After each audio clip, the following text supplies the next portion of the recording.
Are we witnessing a certain handful of people who are trying to actually have a coup d'etat, an overthrow of the government?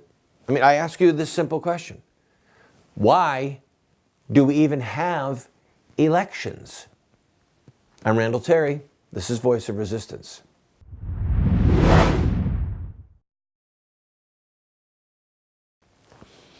Hi, friend. I'm Randall Terry. Why do we have elections? You might say, so that we can choose our leaders. And that would be true. But there's more than that. One of the hallmarks of the American experiment in self-government is the peaceful transition of power. Every 2 years for the U.S. House, every 4 years for the presidency, and every 6 years when 1/3 of the Senate is elected. So yes, we do have elections so that we can choose our leaders. And as I just said, the peaceful transition of power, wait a minute, stop. The peaceful transition of power. You have a U.S. congressman right now going on national television, Jim Himes from Democrat, he's a Democrat from Connecticut, calling on the Electoral College to change their vote and not elect Donald Trump. You have 9 electors for the Electoral College and 1 Republican, the guy from Texas that we covered last week, who have sent an open letter to the director of the CIA asking for more details about how the Russians might have hacked our computers to help Donald Trump win the election. I know I'm giving you a lot of data, but I want to go back to the fundamental question, and then we'll explore all of these venues. Why do we have elections? We have elections for the emphasize peaceful, the peaceful transition of power. What's the opposite of peaceful? Violent. We have elections, I'll put it in the negative, so that we don't have the violent transition of power. The revolution of the 13 colonies against King George III in the English Parliament was a violent transition of power. You understand? Men were shot. Orphans were left. Widows were made. Fortunes were lost.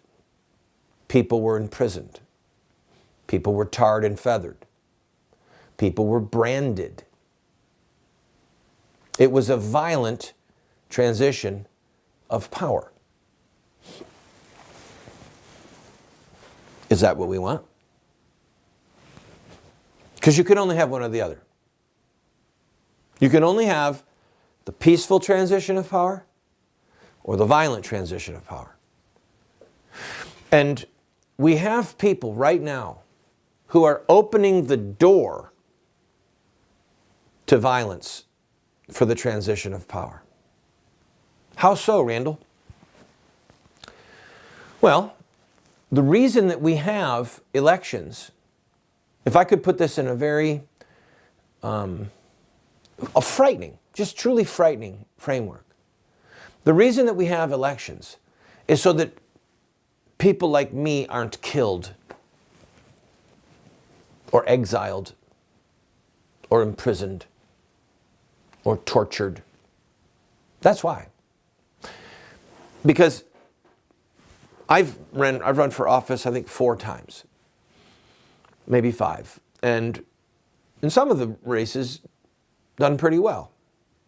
In Oklahoma, I ran in a Democratic primary against Obama, President Obama, in 2012, a sitting president. I got 18% of the vote statewide, and I actually beat him in 14 counties in Oklahoma. Look it up online. Go to news searches and you'll see it.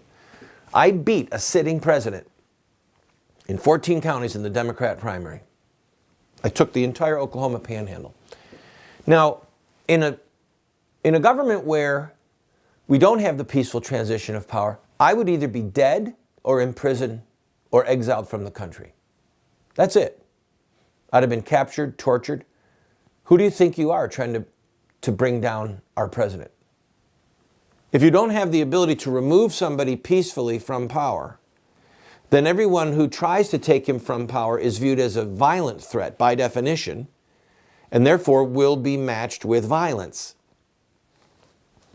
The reason we have elections is so that people like me aren't imprisoned or tortured or exiled or killed. And people like you. Hold on, I'll be right back.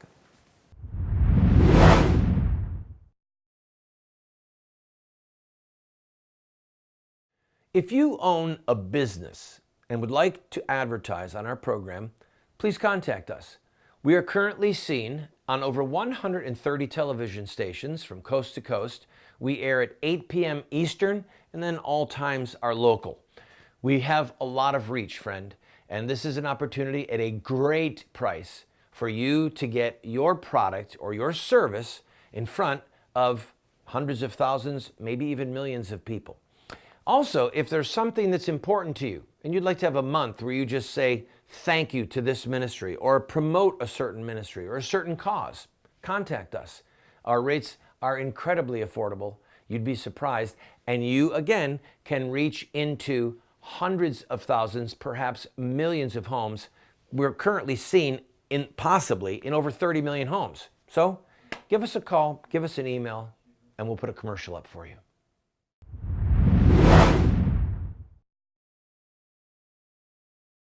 I'm Randall Terry. Welcome to Voice of Resistance. I believe that President Obama, this is going to make some of you crazy. You ready for this? I believe that President Obama wants a peaceful transition of power to Donald Trump. Say, oh no, Randall, he absolutely doesn't. Mark my words. Listen to why. If Trump is not sworn in, then where do we turn? We turn to Hillary. Where does that leave Barack Obama? Completely out. Completely out. Obama's political fortunes, Obama's ability to be the driving force of the Democratic Party, the titular head of the Democrat Party, is in part connected to the Clinton dynasty having been shattered by Trump. So the election of Donald Trump, as we have discussed, brought down two political dynasties, the Bush dynasty and the Clinton dynasty. So on the Democrat side, the reigning monarch of the Democrat Party is Barack Hussein Obama, leaving office with very high positives in the polling, still not conceding that it was his ideas that lost. In one of his recent press conferences, he said, we have better ideas than they do. Now, I think personally that that's insanity. I believe that it's a lie. They don't have better ideas. They have socialist, communist, godless ideas, baby-killing ideas. But their ideas aside, what he is in fact saying is that with how many $1.2 billion that Hillary's campaign spent, the most expensive campaign in the history of America, that they never got their ideas out? Think about how silly that is. They're saying that their ideas were not communicated accurately to the people, and if they had been accurately communicated to the people, we would have Hillary as the president. I think that's ludicrous. But President Obama has made clear that he will speak out during the Trump presidency. There was a report out recently that he is interested in starting a TV show or a network. So this is somebody who's young, who has an ideology that goes to the core of his being that is often godless and anti-Christian, and he's not done. He wants to be the driving force. Nancy Pelosi just survived an attempt to take her out as the House Minority Leader. She's almost ancient physically in her body, but more importantly, she has done a horrible job with messaging. So Obama would want Trump because Obama could help bring in the next president 4 years from now. Obama really believes that he and his ideas can prevail over Donald Trump. So if Obama can handpick the next rising star if he can help create the next Barry, the next Barack Hussein Obama, then he's in a place of great power. In some people's world, the only person more powerful than the king is the kingmaker. That's why I think that Obama really wants this to go to Trump. And I don't think that you're going to see the White House comment on these latest CIA allegations. Now, let's come back to the point at hand. We have elections so that we don't have to kill each other. We have elections so that there are not disappearances, assassinations, torture, imprisonment, confiscation of property, chattel property, and real estate. If you look around the world, from South Africa to all the nations of of this continent of Africa had horrific bloodshed with the transition of power. Look at Uganda. Look at so many different nations that have had a transition of power, some of which were connected to an election, some of which weren't. But what do you have in each of those countries? You have bloodshed. And I submit to you, and I will prove in the next segment, or at least proffer the idea, that these Democrats, primarily Democrats, who are trying to overthrow the Electoral College in the process, are in fact opening the door for violence. Don't go away.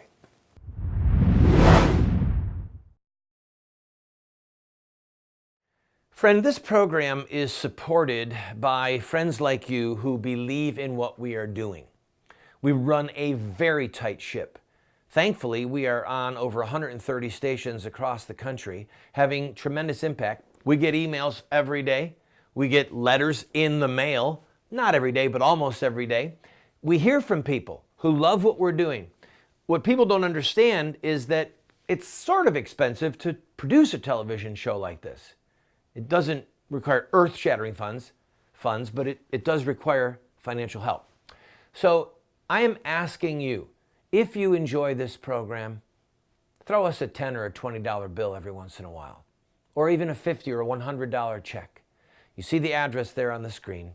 Your gifts are not tax deductible, by the way, because we want to be able to say what we want to say regarding politics without the IRS telling us no. So if you like the program, I ask for your support. One of the greatest joys and passions that I have had for almost my entire life is music. And one of the best times that I had was putting together some albums in Nashville of songs that I wrote. One of the albums is called Dark Sunglasses Day. This is a country album, a lot of love songs and patriotic music. We've made it available to you online, and I hope that you'll go take a listen. You might be pleasantly surprised. You might even find yourself singing along.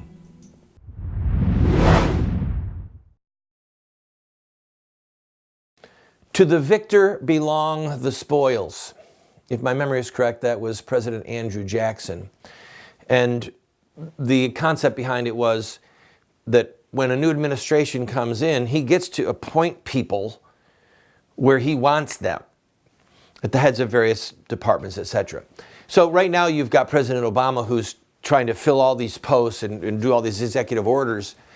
And Trump is going to undo a lot of them. Some of the people that are being appointed, Trump might not be able to dismiss. I don't know. I'd have to look on a case-by-case basis. But it's almost funny to watch Barack Obama do this. But back on point, you have 9 people. One of them is the daughter of Nancy Pelosi from California, okay, who wants a letter, a briefing from the intelligence community for the Electoral College, for the electors. All right, let's stop there and talk for a minute. There's 570 electors. So we, the people, we cast a vote for a presidential candidate. And with the exception of Maine and Nebraska, each state has an electoral, number of electors, an electoral count that is equal to the number of senators and the number of representatives, the House of Representatives in that state. Okay? That's how it works. So say that out loud. It's the number of senators, which is 2 for every state, and the number of members of the U.S. House of Representatives. And the District of Columbia gets 3. So I'm going from memory here. I think that California has 57. And if I'm correct, and if I'm wrong on that, forgive me, but that would mean that they have 2 U.S. senators and 55 members of the U.S. House that are in Washington, D.C., hence the number 57. And if my memory is correct on Indiana, it was 11. That means that they have 2 U.S. senators and 9 members of the House. If my memory is correct, Florida was 29. And again, I'm going from memory here, but that would be 2 U.S. senators and 27 members of the U.S. House of Representatives. So we go in and we vote for Donald Trump. And Donald Trump wins the state.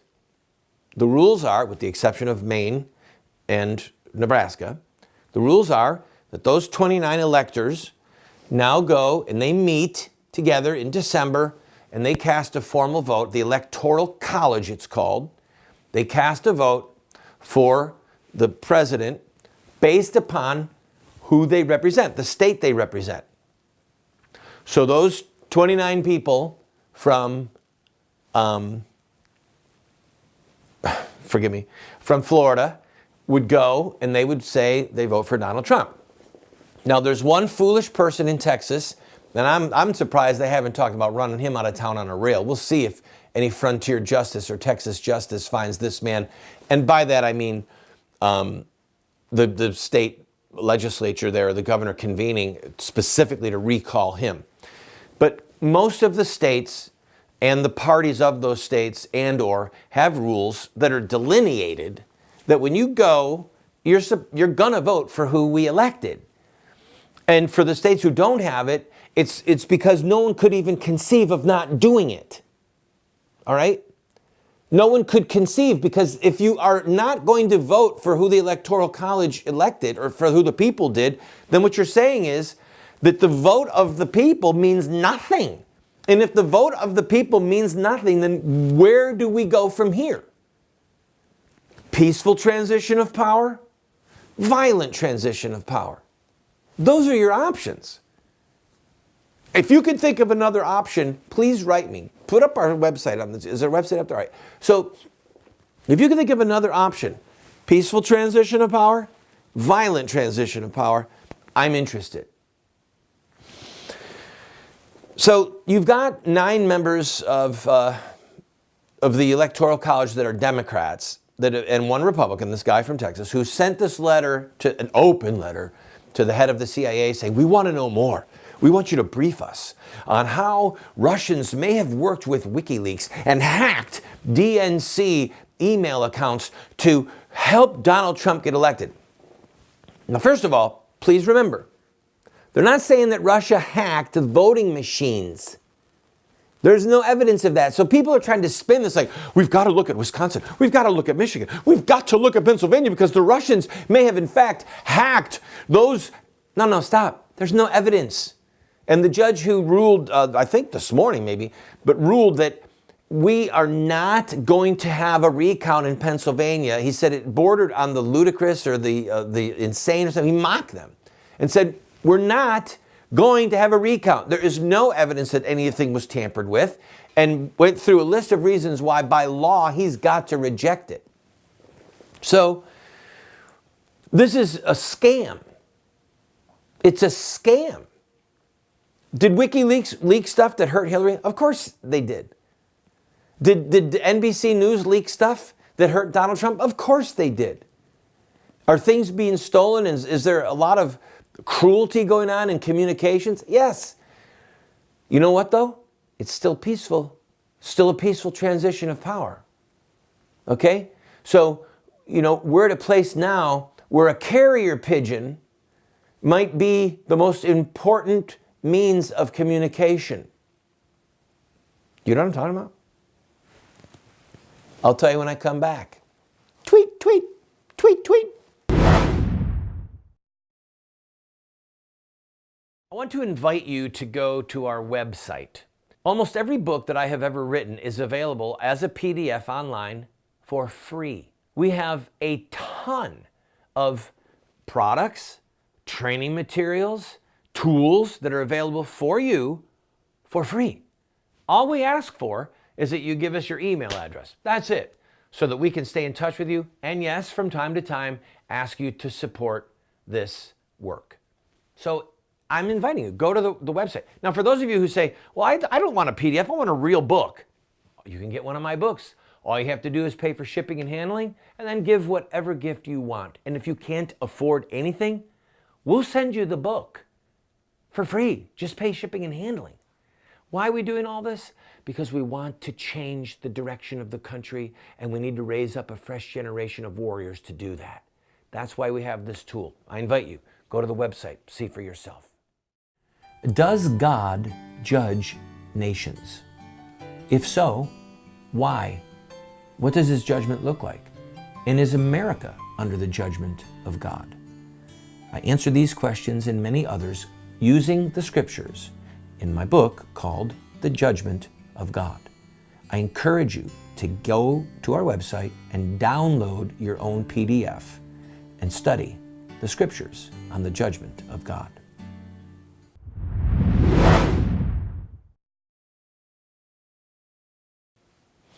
28 million followers on Twitter. That's what President-elect Donald Trump has. So over the weekend, he watched NBC Nightly News and then he sent out a tweet. NBC Nightly News, so deceitful, so unfair, just mocking them. And now the media is all in a tizzy because Trump said that. You know, this is like a little note wrapped around the leg of a bird. 120 characters, 140, whatever it is. This is, I don't even know. I haven't tweeted. I'm going to learn. I promise I'm going to learn.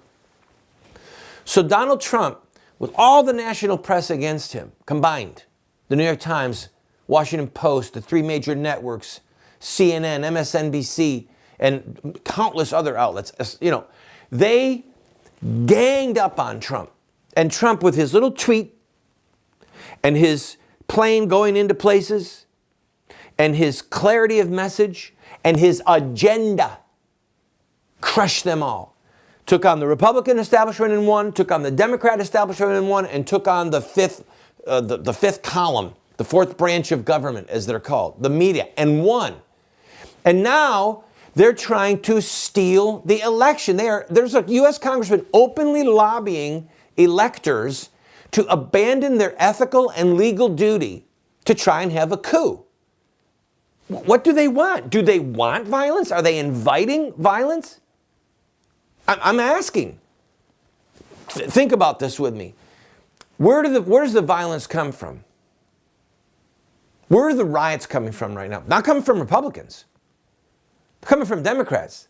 Black Lives Matter people, right? All the people that are against, so many people that are against law enforcement, that have a presumption that law enforcement is bad. These are white and black, okay? That's where it's all coming from. That's where the violence is coming from. But if they actually tried to steal an election, who has the guns in this country? Think about that. My wife said that to me over the weekend. She said, are these people out of their minds? The Second Amendment lovers, the ones who are the heavily armed individual citizens, they're predominantly Republicans.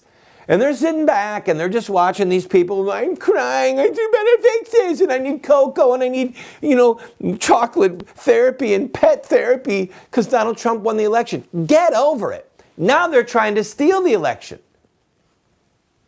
They're trying to steal the election. What do they want? Because here's what's going on, friends. This is my sad prediction. As I have watched over the last 2 weeks, I think that we're headed down a very dark path. And I think that you will look back and you'll see that the forces of this were unleashed by Democrats, socialists, left-wingers, random Republicans who want their agenda so much that they are actually willing to try and overthrow a legitimate election.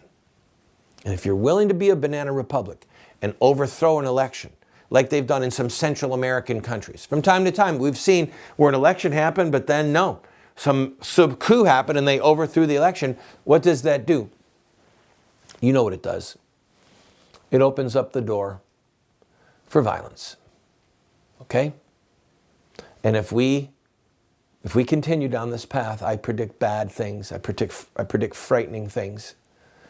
So let's just hope that this all goes smoothly and that these Democrats who are asking for this coup are devoutly ignored.